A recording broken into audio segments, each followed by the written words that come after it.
There's a number of things we look for when we start working with organisations to get a sense of where they're at. For me, two of the obvious ones are, is the organisation time rich or time poor?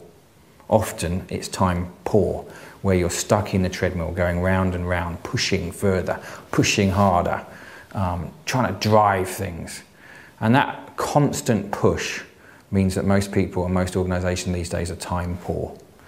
Creativity requires space, where you can find, and the elasticity of space when you're really intensifying and then slowing down, speeding up and slowing down. Another thing that's critical when we go into organisations is we look at their performance management systems. And you can often tell by that, which is the dominant leadership style. Is this a dominant leadership style that focuses on the individual as a resource, or is this a dominant leadership style that looks at talent and collectiveness and the space between? And those two things are critical indicators about whether an organisation is able and ready or willing to become or to release its creative potential. There are some basic principles. For example, how do you create containers where people can come together and slow down and connect and start to explore the space between? How do you and with others truly step into the unknown, beyond what you know, out of your comfort zone, into the complexities and uncertainties, and turn these complexities and uncertainties into assets rather than as things to move away from?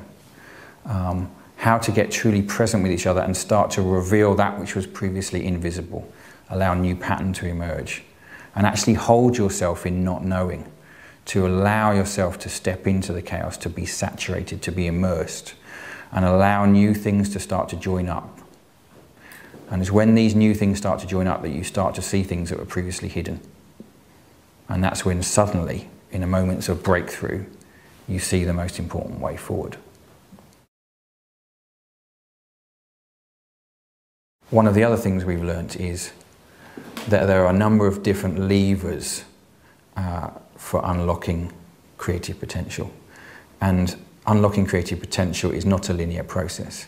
It's the choreography of knowing how to pull different levers at different times over an extended period where you can help people shift their worldview, find new ways forward, and anchor that worldview in practical, powerful next steps that change the way you think and you work. I think one of the gifts of today's world, where there's a high level of volatility and complexity and ambiguity, is actually most people try and move away from that. That's a bad thing. But in the creative process, uncertainty and complexity and ambiguity are the critical assets. So we've been given a gift of a really powerful time in history where we've got to learn to turn these challenges into creative fuel for us to be able to go that next step and embrace these uncertainties and complexities, if not relish them, and turn them into really powerful ways of multiplying value and creating new movement.